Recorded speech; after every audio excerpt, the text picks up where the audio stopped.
Welcome to episode 202 of the Brainy Business, Understanding the Psychology of Why People Buy. Today's episode is an update on all the exciting stuff going on at the Human Behavior Lab at Texas A&M University. Ready? Let's get started. You are listening to the Brainy Business Podcast, where we dig into the psychology of why people buy and help you incorporate behavioral economics into your business, making it more brain-friendly. Now here's your host, Melina Palmer. Howdy, everyone. My name is Melina Palmer, and I want to welcome you to the Brainy Business Podcast. If you've been listening to the show for a while, you might have noticed I changed things up a little bit from my traditional hello to howdy. This is because I spent last week in Aggie Land there in College Station, Texas, with 2 full days in the Human Behavior Lab at Texas A&M University, one of my favorite places in the world, if I'm honest. And today's episode is featuring the director of the lab, Dr. Marco Palma. Before that, I was in Austin speaking at the IIEX North America conference put on by Workbook, which I'm very excited. We're going to be featuring some of the live podcast episodes I did there.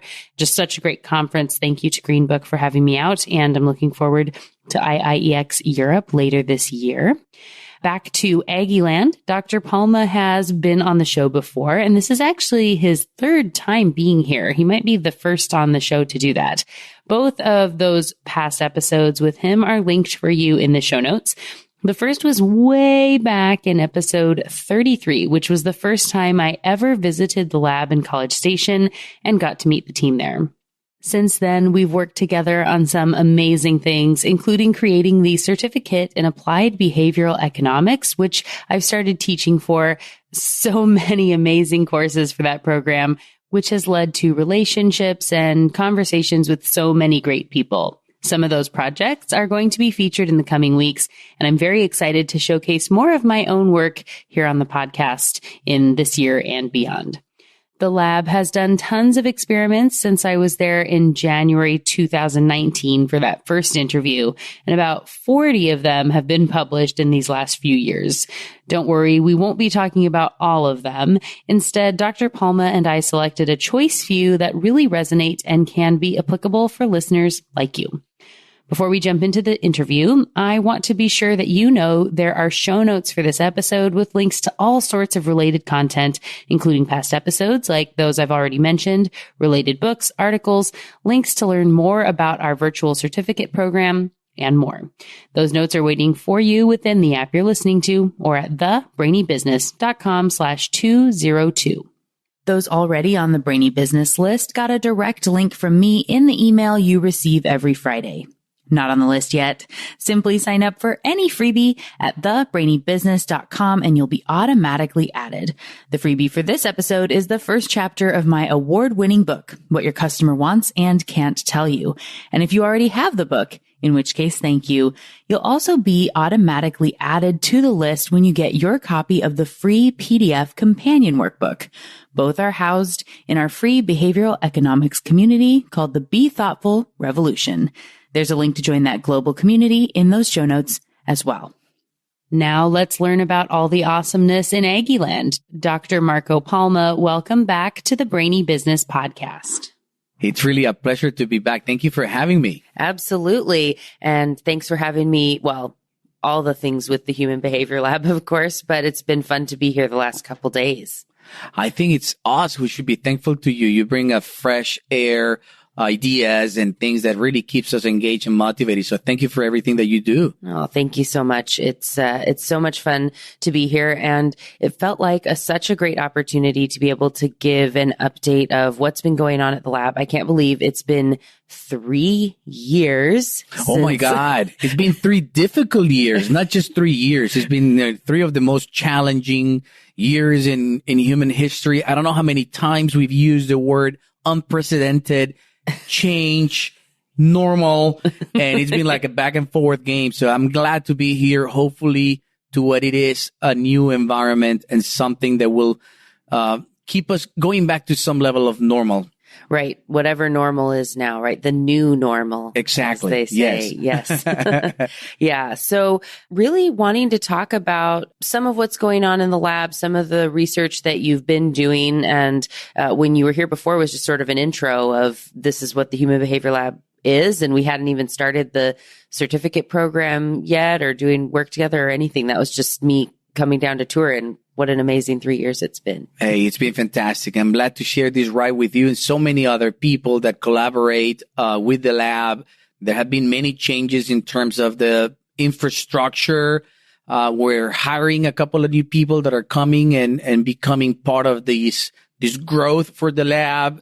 We have students that have graduated and started their own labs somewhere else. So we're starting to see some of these multiplication of ideas and the multiplier effect of some of the work that started here as a seed and becoming much larger elsewhere. So it's a pretty fascinating, pretty interesting time for the Human Behavior Lab and for behavioral economics. Yeah, absolutely. Well, I think that's actually a good sort of a segue into something we were actually just talking about. But I have people ask me all the time that they listen to the show and say, I'm interested. I'm not sure where I should go do some studying. You know, what sort of research maybe should I do, and what path do I go? Do I need a PhD? Do I need a master's? Do I need just a certificate to add on to something? And, you know, how do you have advice of helping people to decide where they should go? And if someone knows they want a PhD, I guess why would the Human Behavior Lab be a good spot for them?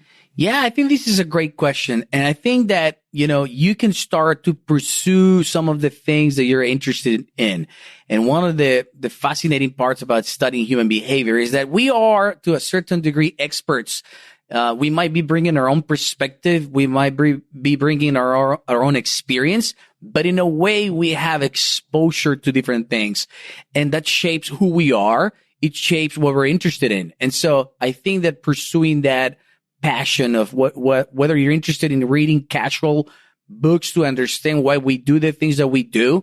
You might be interested to do this because you may want to become a better parent, a better son, a better student, or you might be interested because you want to go beyond that and trying to provide some sort of solutions to your own business or maybe for the company you work for, trying to understand what might motivate people to volunteer to do the things that we sometimes nobody really wants to do, or maybe be strategic about what are the things that you're going to say yes to or no, and how those strategic considerations when you interact with other human beings, or now you have to add into the list interacting with intelligent machines, and how do you optimize some sort of that behavior. That could be a way to get into behavioral economics to try to provide some ideas and some explanations for the things that we do. You can always try to incorporate a more formal analysis. And obviously the applied certificate is a way for people to try to get engaged with academic experts, which is fascinating. But I think what's unique about our program is that we have Will Leach that bring all of these wealth of information from a very business oriented situation. And sometimes having this strategic separation at the beginning where you can learn some of the principles from an academic standpoint and you can learn some of the business practices, but then that they are continuously merging to become one and the same. And when everything starts to come together and then you appreciate both worlds and then you make your own path as you move forward, I think that's what's really unique about this certificate. Now, if you're like me, where you breathe in, you breathe out human research ideas, and there's nothing else that you'd rather do except maybe drinking a little bit of coffee while you're talking about these ideas, and you dream about doing things just for the sake of trying to understand what drives motivations. And if you want to be able to put this at the service of people, that you might be able to help people make better decisions, and this is what your life callings is, then you might want to consider doing a PhD where it's going to be a research-oriented career. Then by all means, I think that you should go 100% into it, and you should probably look into what's the program that better fits your needs and research. Texas A&M is a fantastic place to be. There are 5 experimental economists in the econ department. As I mentioned before, we have a few that are associated with the lab that we're hiring at this point. So there's a large group of people. We have people doing experiments in the business school. We have people doing it in the Bush School. So, I mean, it's an exciting time to be here at Texas A&M because of all these different dimensions of human behavior that are being studied from different angles. And so it's pretty exciting, but there are also fantastic programs elsewhere. And so I recommend, as much as I would love for you to come to Texas A&M, to look at what's the program that better fits your interest and finding that person that might be an expert in the field of study that you're trying to pursue, and then go into that program. Yeah. And that's so knowing if you're really interested. I know I've had a lot of interviews on the show recently, people that study influence and motivation in that side. And if that's the aspect you want, those researchers are doing great work in labs and teaching classes and, going and studying under Zoe Chance at Yale or Vanessa Bonds or whomever else, right? Based on what your interests are is a good way to make sure that you're picking a program and a path that you're going to be excited about, because a PhD is a long road.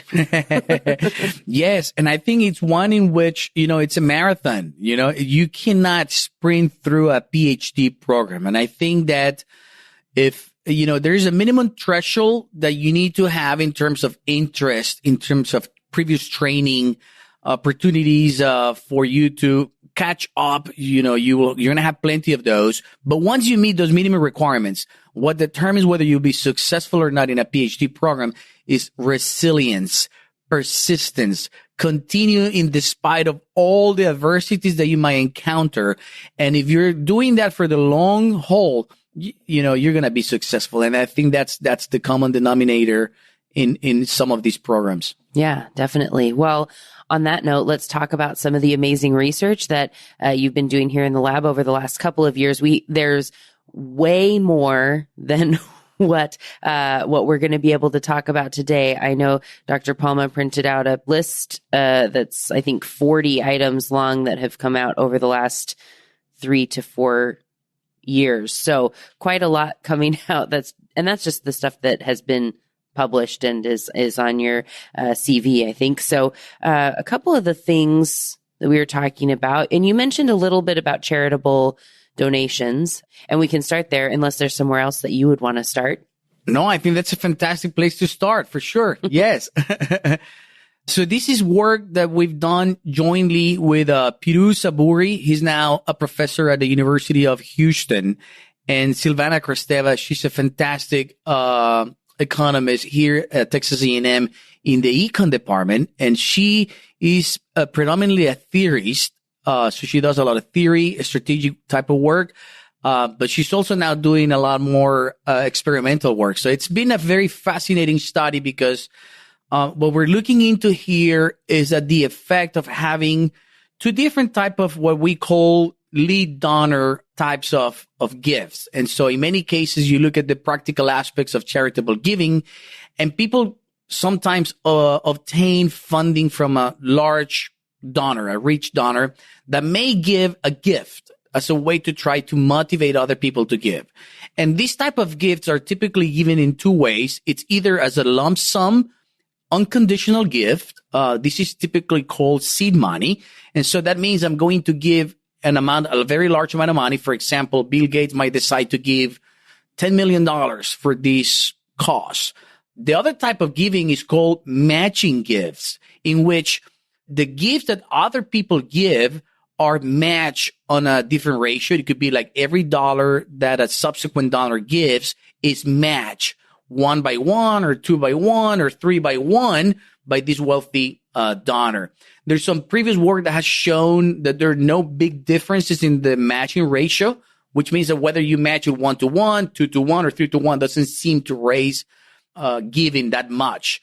And so we concentrate in this paper looking at this matching 1-to-1 versus the seed money. And so from a motivation standpoint, this matching scheme is supposed to motivate people to give, because then their money can go a longer way. So in the economics literature, we say it's supposed to reduce these free riding motives for people, in which, hey, I'm not going to give because other people are going to give, and so I'm fine not giving. But in this matching, my giving is really going to determine whether this other person gives or not. So it's supposed to reduce this free riding, and it's supposed to increase giving. And by and large, most of the literature that has been done in the lab has shown that this is actually the case. Now, the problem for those of you who are involved in the charitable giving world is that there are a couple of experiments that have shown that in field settings, that might not necessarily be the case, and that seed money might actually raise more funds than matching gifts, which is quite contrary to what economic theory would predict based on this setup that I just mentioned, which may have some assumptions about people being naturally charitable and so on and so forth. So to have some sort of a utility function that people care about giving. But in the big picture, what we do in this paper is we essentially allow one player to strategically decide whether to give in a matching versus a seed money contribution. And what we propose here is that the scheme itself might communicate something about the quality of those charities, the quality being how much money ultimately goes to the intended recipients, as opposed to other money used for transaction purposes, or maybe to fly in first class or to fly in private jets or things like that. So that defines some of the quality of these charities. And the big idea here is, look, in the example I just made with Bill Gates, if you're going to give $10 million to charity A in an unrestricted way, lump sum, maybe that communicates about how much he believes in that charity.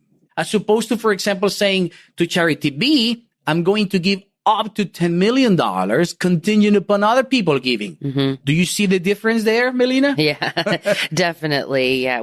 And it's one of those, when you reframe it just a little bit and think about that just from the slightly different angle, you go, well, of course that makes sense that you would feel a little bit skeptical about it. Exactly. And so that's what we propose in this paper, is to say that the selection of the type of scheme communicates something about the quality of these charities that might be actually acting in favor of the seed money, because now you have these unrestricted gifts. So maybe people perceive that to be of higher quality, and that might be what's driving this giving behavior in the field.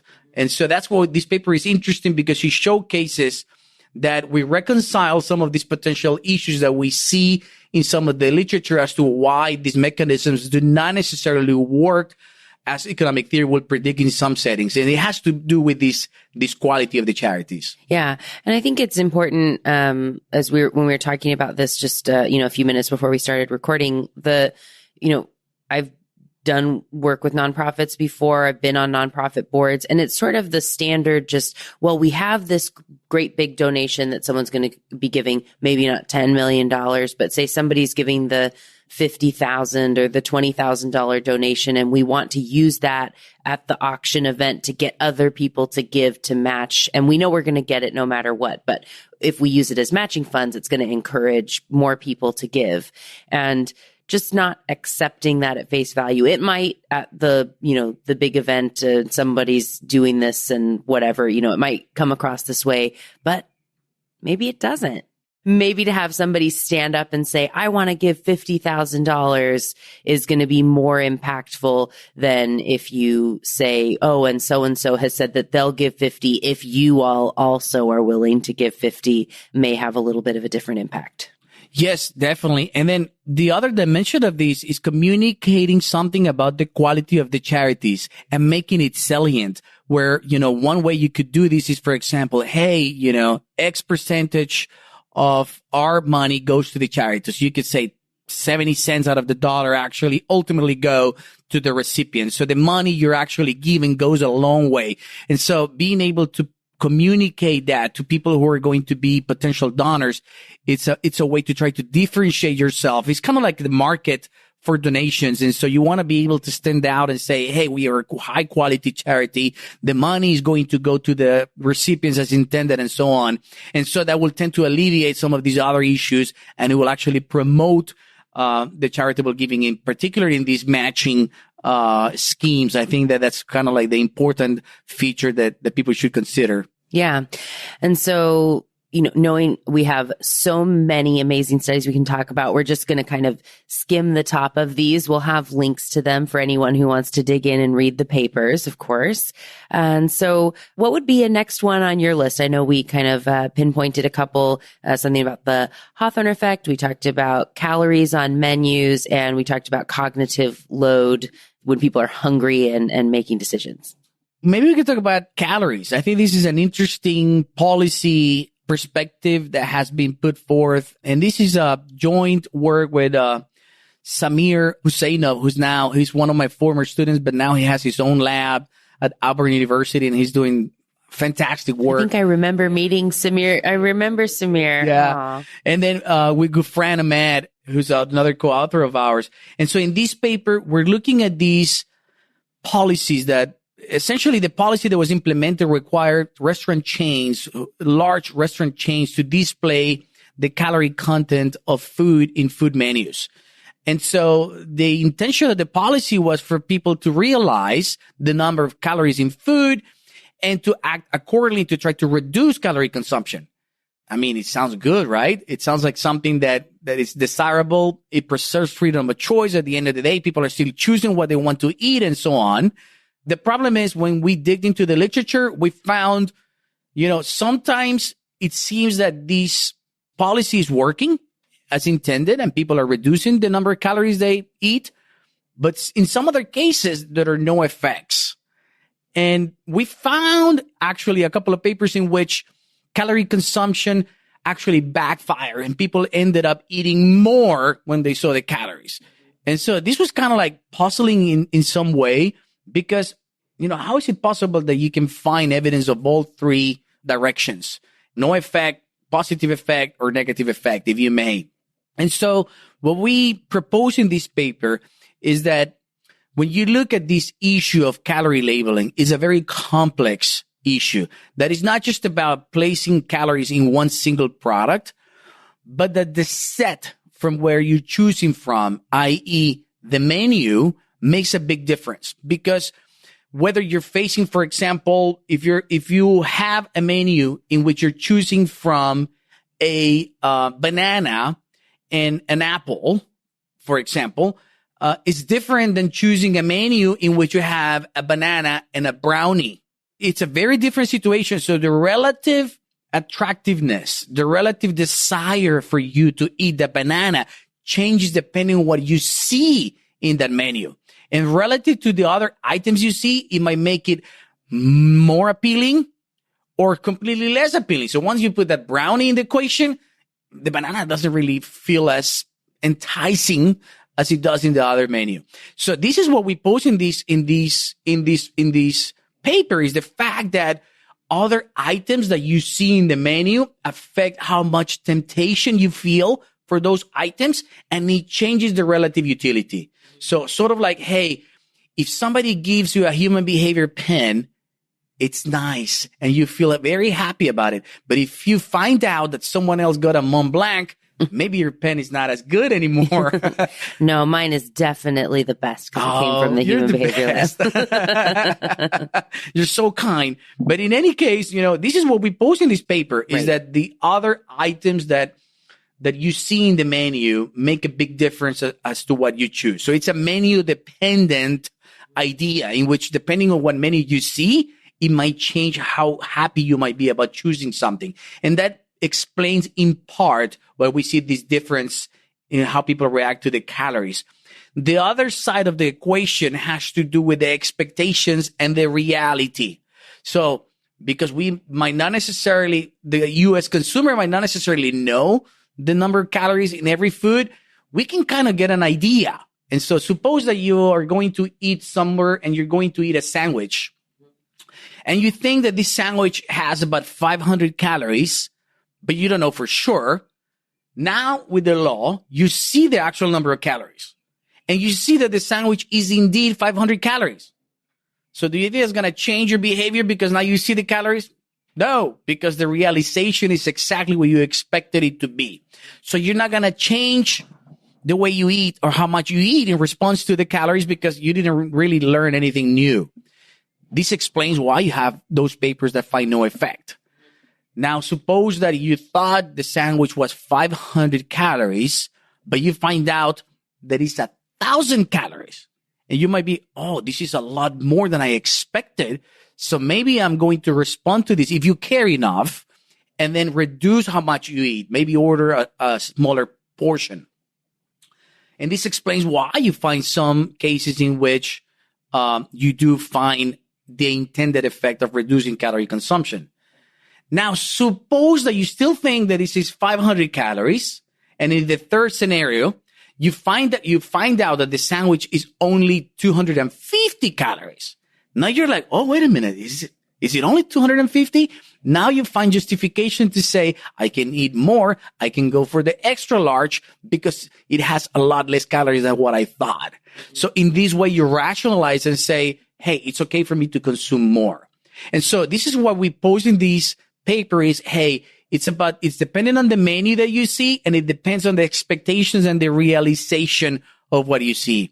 And in this context, you can have scenarios in which you increase calorie consumption, in which you make no changes to the calorie consumption, and in which you actually have a reduction, which is the intention of the law. And so it's a lot more complex. And this is why we see that sometimes we observe that these calorie labeling laws have not had the intended effects. And this is what we propose in that paper. Yeah. I remember a time before that law came out where I had gone to a restaurant and was trying to be eating healthy and counting calories. And there was a salad. And it's one that I had gotten before where I feel like I'm making the good, healthy choice ordering a salad. And I had asked for the calorie content. And I remember the chef came out and sort of write the number on the paper and slide it across the table where he said, like, you're not going to be really happy with this, and didn't even say it out loud. And it was over 1,000 calories in the salad that I was looking at.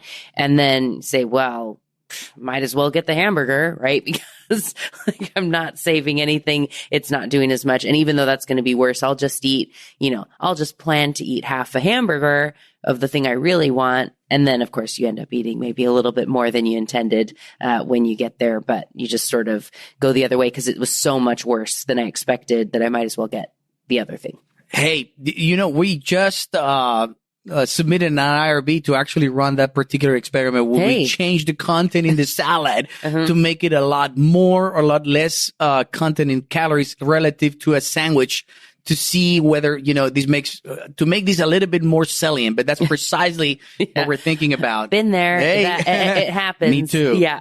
I know that I've done At the end of the day, the restaurant owner, the chef, they're in the business of giving people something that they will actually enjoy. It's delicious. So, you can't blame them for putting this very good dressing to make the salad taste a lot better, and all these other pieces of bacon and things that are high in calorie content, but, they're delicious. Right. Absolutely. And so I think this ties into just another thing that had to do with being hungry and decision making. And to sort of segue our way over, we're talking about choice and how things are put onto a menu. But one of the things that you had said that has to do with kind of choice architecture and decisions is that, if you narrow options down, people are really good at optimizing within the set, but they're really bad at forming their own sets. Can you share a little bit about that? Yeah. So this is a paper I did with Samir. Essentially, we were looking at decision making under time pressure. So what we did is we set up a situation in which people will tell us how much they care, how much they value different snacks. We asked them for an actual willingness to pay. And then we constructed these menus for them. And so we knew whether people were making the right choice. That means, they were choosing something that they value more, or whether they're making mistakes. So when there is a large difference in value, if you value something really good, that's a 10 for you, or you're willing to pay $5 for this snack. And then something that you don't really care for, it's an easy decision. You're always going to go for the one that you like the most. But when it's a difficult choice, that means that they're all about 5 in value, and you're like, I don't really know, it's difficult. That's a more difficult decision. So we can quantify more or less whether you make the right choice based on your own preferences or whether you make mistakes. And we look at these when you have a lot of time to decide versus when we impose a time restriction, meaning you have to make a choice very quickly. And what we found was fascinating because we found that there was not a big difference in the quality of choices once the menu is constructed. And so once you have a set, meaning that you have a number of choices or of options that you're going to be choosing from, we are very good at optimizing the thing that we like the most. Now, that does not necessarily mean that you look at the same things. You might actually be fixating in different types of information, which to you might be different than me. I might be looking a little bit more on the price, and you might be looking at something else, something that defines whether the product was grown organically or maybe something else. You fixate on different things, but at the end of the day, the quality of the choices tend to be very consistent, even with the time pressure condition, which to us was fascinating. We were expecting that with the time restriction, that the quality of decisions was going to be substantially reduced. And what we found is that, using the eye trackers is that people fixate on a smaller number of things, but things that are more important to them, and that the quality of choices was fairly consistent across. Now, what previous work has shown is that it's difficult for us to actually construct a choice set. So what I mean by that is if you're trying to narrow down, a set of 3 to 5 movies that you're going to see on Netflix, generating that choice set of what are going to be those 3 to 5 movies is very difficult for us to do.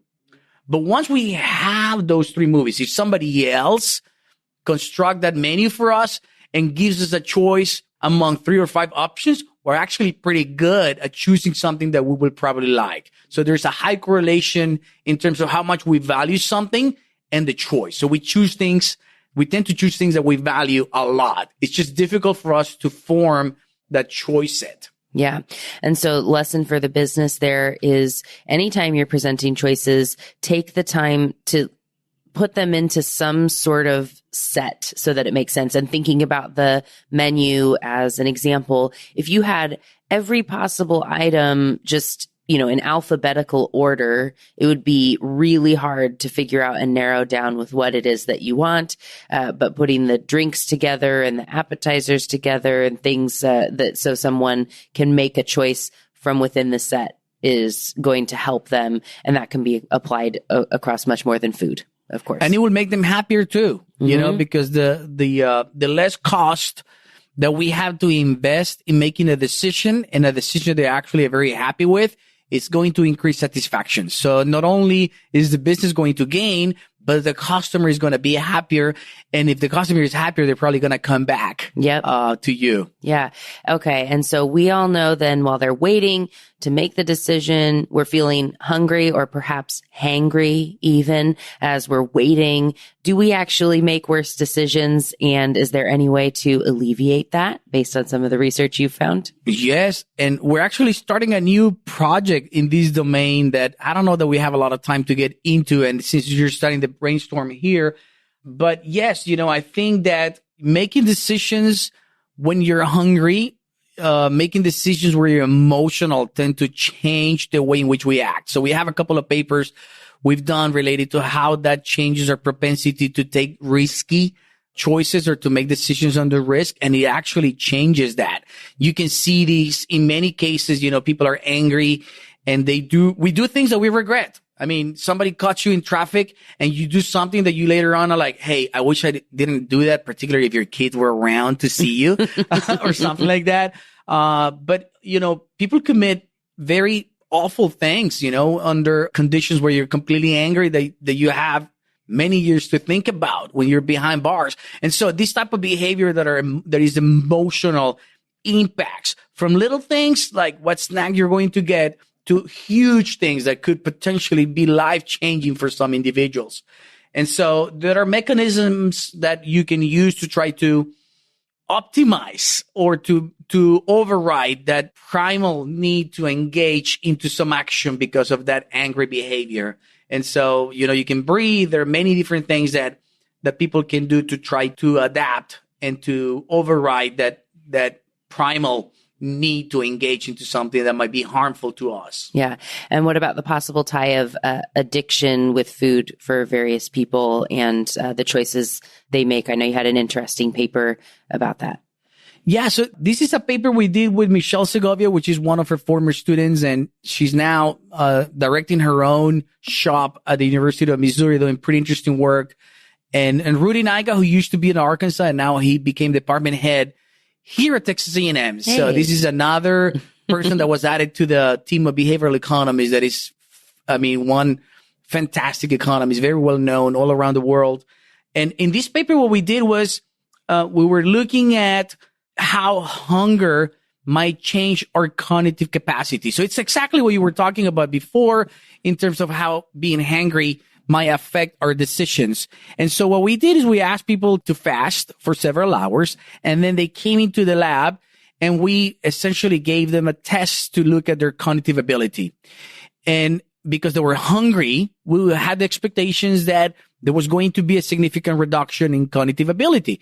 Now, what we did is we actually have some people, half of the people randomized to be able to place an order for a snack, and the other half did not, and they went directly into the cognitive ability test. So this would be equivalent to you being hungry and having to do a test. That's one of the conditions. And the other one is you're hungry. You just arrive at the restaurant.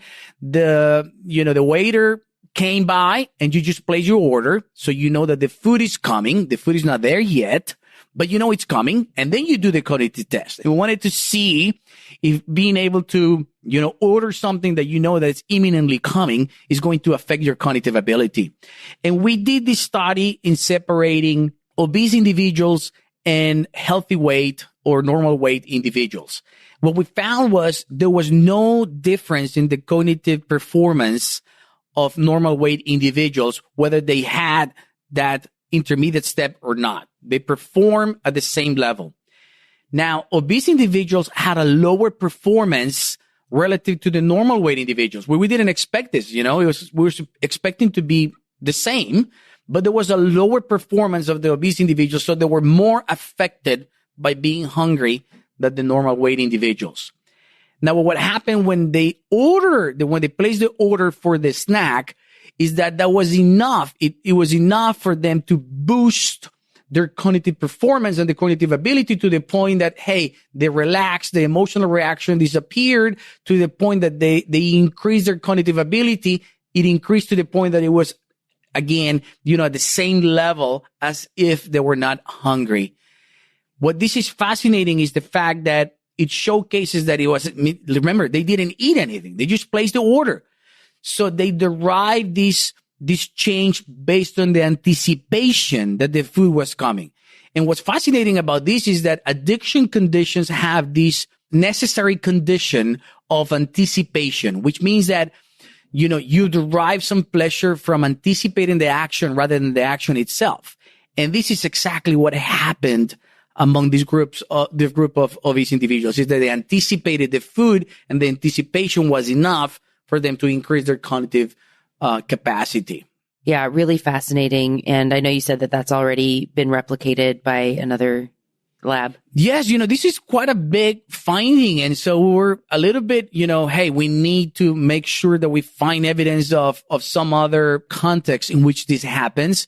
And there was a group at UC Berkeley that actually asked us for all the scripts and everything else, and they replicated everything, including the visual process of looking at the snacks when people were using eye tracking and everything else. And they completely replicated this effect in a completely different population in California. And the effect seems to be very robust. Awesome. Well, thank you so much for sharing. I know that there's so much amazing research happening here, and it's always a delight to chat with you. So thanks for being here again. And of course, letting us get a little peek inside the Human Behavior Lab. Hey, it's a pleasure, and thank you for having me. And I just want to extend an invitation for anybody who's listening. If you have an idea for an experiment, and if you enjoy coffee, tea, or water, and you want to share it with Melina, share it with me. If you're interested in pursuing something and dreaming about experiments, I'm always happy and full ears, particularly if this is something that you feel is going to benefit other people outside in the world and in the long term. I'm definitely ears and happy to share any ideas. Awesome. Yes, absolutely. And we'll have links in the show notes to connect with, of course, with me and the lab, for everyone who's looking to do some research. I know that, this is a great place to do it. So thank you again. My pleasure. Thank you again to Dr. Marco Palma for joining me on the show today. What got your brain buzzing in today's conversation? I love everything to do with the Human Behavior Lab, and I'm still feeling very amped up from my visit. It's such a fantastic team there, and while I get to connect with Marco and Jeff a lot, even when I'm not on site in College Station, there's something special about being there in person. And with that in mind, I want to do a quick call out here now. Whenever you're listening to this, if you are interested in the possibility of doing a research project, not necessarily on the same type of topic as was discussed today, but it could be, whatever it is, let's have a conversation. I'm planning to spend more time in the lab in the future, and it could be working on a project for you and your company. You don't need to know the exact question or project design. That's what the Brainy Business and the Human Behavior Lab team are for. And no, you don't have to be local to Texas, College Station, the United States. We can do so much with you being virtual and using subjects that are coming into the lab. So if you have even had the tiniest thought of, that would be really cool and useful, send me an email so we can see if there is a fit. You can find me at melina@thebrainybusiness.com or melinap@tamu.edu. Whichever feels right to you, they'll both find me. You can send questions about the certificate program to either of those email addresses as well. I'm always happy to help, and we have classes going on year-round. As a quick reminder before we wrap up, there are links for you to connect and check out past episodes, like my first visit to the lab, which went more in depth on the equipment we have there and the type of research we can do, as well as an interview featuring eye motions, which is used in the lab, and so much more. That's all waiting for you within the app you're listening to or at thebrainybusiness.com/202. And if you enjoy the experience I've provided here for you, will you share about it? That could mean leaving a rating and review on Apple Podcasts or wherever else you listen, sharing this episode or any other with a friend who you think would find value in the insights, or even hitting that subscribe button if you haven't already. Thank you so much in advance. I appreciate it, and you. Thank you again to Dr. Marco Palma for joining me on the show today. It was so much fun to talk experiments with you. And thank you for listening. I hope to hear from you so we can do a research project together soon. Wherever you are, join me next week for another brainy episode of the Brainy Business Podcast. It's going to be a lot of fun. You won't want to miss it. Until then, thanks again for listening and learning with me. And remember to be thoughtful. Thank you for listening to the Brainy Business Podcast. Melina offers virtual strategy sessions, workshops, and other services to help businesses be more brain-friendly. For more free resources, visit thebrainybusiness.com.